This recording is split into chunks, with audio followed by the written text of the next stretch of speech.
sides. You can't make this stuff up. We got the Diddy trial going. Not the opposing side. People are with opposing sides, and all of these topics that we're bringing to you is his story, her story, and the truth. Yeah, but we don't know the truth. These are all just. So what's the truth with Diddy and Cassie? You tell me what you think about that, because it's been a lot coming First of all, I think that everyone who were involved, like everyone, y'all, everyone, like the friends, everyone, Jamie Foxx, the friends, the family, the foes, everyone. Chris Brown. Oh, I got it there. Chris Brown was involved. Oh, he was at the part. Everyone who was mentioned in the trial. First off, I just feel like yes, everyone who was involved. Why? Like y'all was involved. I know y'all had y'all hand in that cookie jar. Let's be real.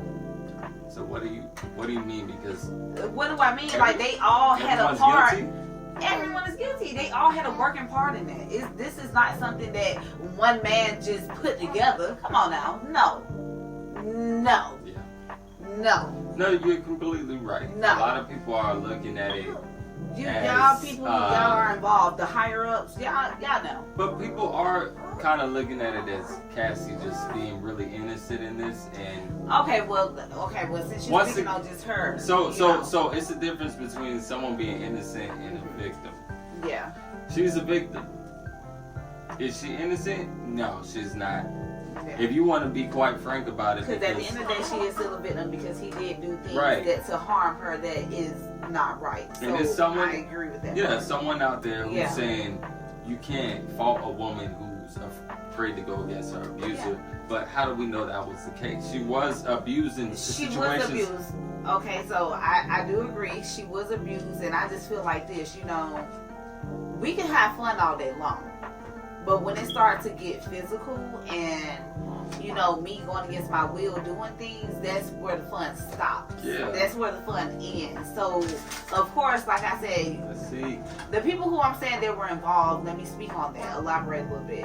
I'm saying, like, the people who had fun with him, you know what I'm saying? Like, it was some people who probably did have fun with him that did not, engage or indulge in a part where it got physical and harmful. And there are some people that indulged in that part, and I feel like some of them are trying to flip the script like they ain't never really had nothing to do with it, but they really do. Yeah. And the reason why I say they really do is because they still do have something to deal with it. So, who are you, people like what? Stephen Joe? I'm sorry, not Stephen Joe. I'm gonna be honest, I don't. Shout out to Stephen Joe. I don't quite know all J? of the names, but it's a lot of names. Like when I be hearing, other people, the podcasters. Well, actually, because you have a lot of people who are friends with Diddy, but they're coming out like saying things here and there, in a subtle manner. Nobody's like really out there with it. Mm-hmm. You got people like Chopper City for making a man who says good things and then he says bad things. Because he's saying Diddy's not a bad guy, but he has done bad things, which don't kind of make sense to me because Diddy has done a lot of bad things. I mean, but that still don't take away from the good that he has done as well. So I think I get what he's saying. Diddy has done good things. Like he has done some really good things, but at the end of the day, he's done some bad things too, and it's just that those bad things are like clouding outweigh the good. Yeah.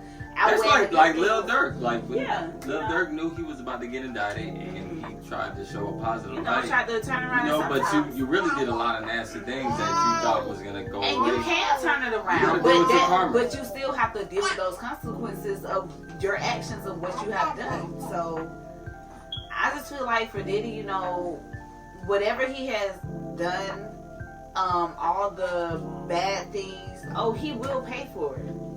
He will pay.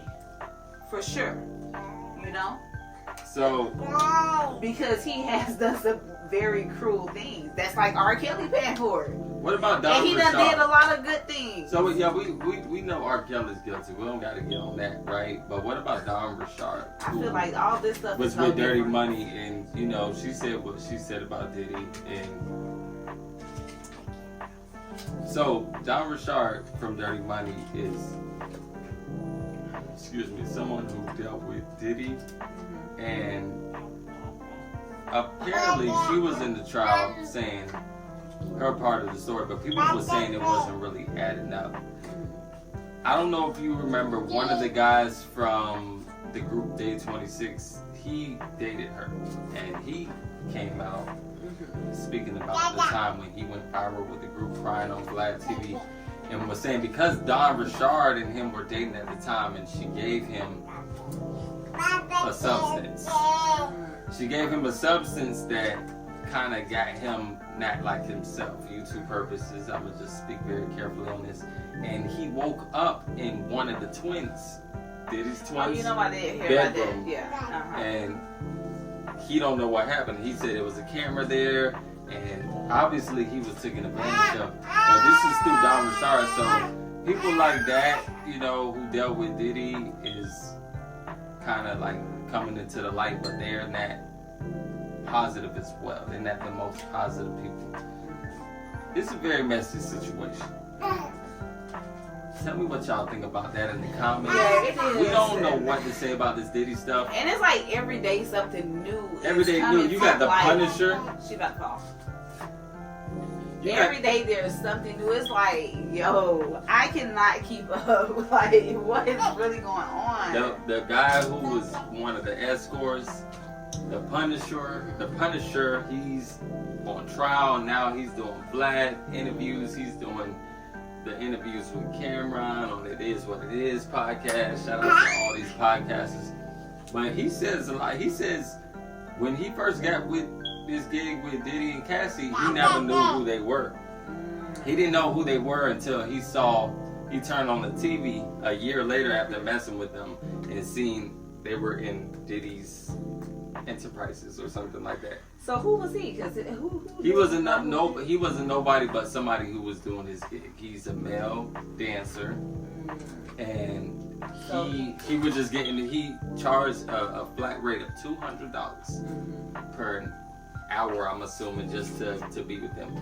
He was like they tipped him. They gave him an extra, couple thousands or whatever, and. Well, how long was he with them for them to give him a... Well over a year. But he didn't know, because he said every time he met up with Cassie, she had a mask on. Diddy had a mask on. They were already... Okay, so there we go. Because I was just like, hold on, wait, how they don't know? So he pleasured Cassie, but he never pleasured Diddy because Diddy was pleasuring himself. Gotcha. We ain't gonna get too deep into this, but y'all tell us what y'all think about this in the comments. You can make this up. Drop them comments.